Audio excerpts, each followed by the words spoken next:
নমস্কাৰ, আপোনালোক সকলোকে মোৰ ইউটিউব চেনেল আছাম এক্সাম কৰ্ণাৰলৈ স্বাগতম জনাইছোঁ। অইল ইণ্ডিয়া লিমিটেডৰ ফালৰ পৰা ভেকেঞ্চি আউট হৈছে। অসম আৰু অৰুণাচল প্ৰদেশৰ কেণ্ডিডেটে অকল এপ্লাই কৰিব পাৰিব। ইয়াত আপোনালোকৰ ভেকেঞ্চিখিনি কি আছে মই আপোনালোকক জনাই দিছোঁ। প্ৰথমটো হৈছে কণ্টেক্সুৱেল ডিলিং ৱৰ্কঅভাৰ অপাৰেটৰ। ইয়াত 8টা ভেকেঞ্চি আছে। ক্লাছ 10 পাছ হ'ব লাগিব, লগতে আপোনালোকৰ ডিপ্ল'মা ইঞ্জিনিয়াৰিং থাকিব লাগিব। তাৰপিছত আপোনালোকৰ 2 বছৰৰ ৱৰ্কিং এক্সপিৰিয়েঞ্চ থাকিব লাগিব dealing workover activities like dealing workover operation. তাৰপিছত যদি আপোনালোকৰ ক্লাছ 10 বা যদি ডিপ্ল'মা ইঞ্জিনিয়াৰিং নাথাকে তেতিয়াহ'লে আপোনালোকৰ বেচেলৰ ডিগ্ৰী ছায়েন্স হ'লেই হ'ব।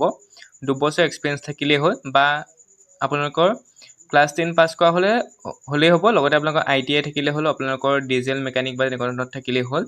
গতিকে আপোনালোকে চব কোৱালিফিকেশ্যন 3টা দিছে। 3টাৰে যিকোনো এটা আপোনালোকৰ কোৱালিফিকেশ্যন হ'লেই হ'ল। 3টাৰ ভিতৰত যিকোনো এটা হ'লেই হ'ল। আপোনালোকৰ বেচেলৰ ডিগ্ৰী ছায়েন্স হ'লেই হ'ব, নহ'লে আপোনাৰ ক্লাছ 10 লগতে ITI চাৰ্টিফিকেট আৰু 5 বছৰ এক্সপিৰিয়েঞ্চ, নহ'লে আপোনালোকৰ ছায়েন্স 2 বছৰ এক্সপিৰিয়েঞ্চ বা ক্লাছ 10 পাছ, লগতে যদি ডিলিং ৱৰ্কঅভাৰ অপাৰেটৰ যদি এক্সপিৰিয়েঞ্চ আছে সেইটো হ'লে ভাল।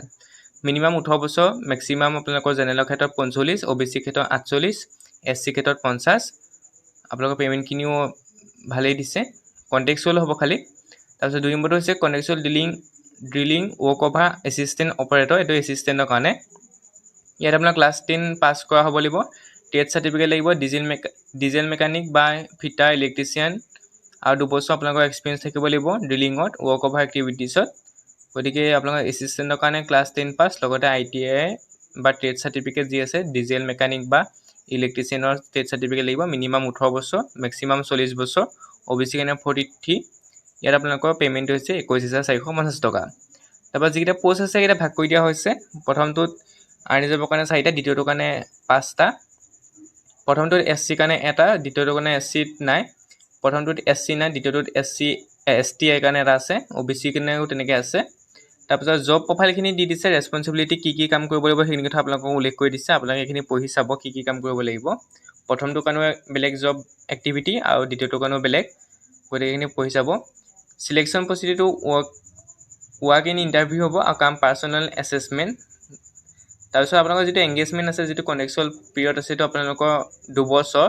প্ৰথম 6 মাহৰ কাৰণে 6 মাহৰ পিছত এক্সটেণ্ড কৰা হ'ব যদি আপোনালোকৰ কামখিনি ভাল পায়। যদি ৰিকুৱাৰমেণ্ট লাগে তেতিয়াহ'লে আপোনালোকৰ 2 বছৰৰ কাৰণে ৰখা হ'ব বুলি উল্লেখ কৰিছে। তাৰপৰা যদি চিলেকশ্যন প্ৰচিডিউৰটো চাই, কণ্টেক্সুৱেল ডিলিং ৱৰ্কঅভাৰ অপাৰেটৰৰ কাৰণে ৰেজিষ্ট্ৰেশ্যন টাইমটো হৈছে 11 নৱেম্বৰ তাৰিখে। 11 নৱেম্বৰ তাৰিখে 7টা বজাৰ পৰা 9টা বজাৰ ভিতৰত আপোনালোকে ৰেজিষ্ট্ৰেশ্যন কৰিব লাগিব, আৰু ইণ্টাৰভিউটো আছে 11 নৱেম্বৰ দিনাই।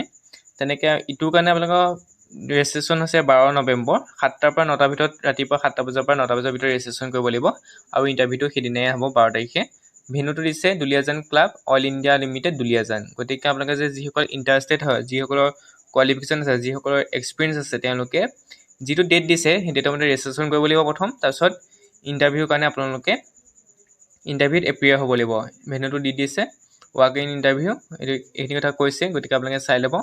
তাৰপিছত আপোনালোকৰ এখন বায়'ডাটা দিছে তেওঁলোকৰ ফালৰ পৰা, সেই বায়'ডাটাখন ফিল আপ কৰিব লাগিব। লগতে যিবিলাক ডকুমেণ্ট আগতে যি জব ইণ্টাৰভিউতে নহওক বা জব হেৰিতে নহওক, যিবোৰ ডকুমেণ্ট লাগে সেই ডকুমেণ্টবোৰ লৈ ল'ব। যেনে কাষ্টৰ চাৰ্টিফিকেট, ক্লাছ 10ৰ মাৰ্কশ্বিট, এডমিট কাৰ্ড, 12ৰ মাৰ্কশ্বিট, তেনেকৈ যি আছে চব লৈ ল'ব। সকলোৰে আপোনালোকে জেৰক্স কপি লৈ ল'ব এটা। গতিকে আপোনালোকৰ সেই কথা উল্লেখ কৰিছে। ফটো লৈ ল'ব, পাছপৰ্ট চাইজ ফটো লৈ যাবলৈ কৈছে 3 কপিমান লগত লৈ যাব। তাৰপৰা আহিলে আপোনালোকৰ এইখিনি ইয়াত পঢ়িবলগীয়া নাই বাৰু, ক'বলগীয়া নাই এইখিনি। তাৰপিছত আহিলে আপোনালোকৰ এইখন ফৰ্মখন, পাৰ্চনেল বায়'ডাটা কণ্টেক্সুৱেল এংগেজমেণ্ট।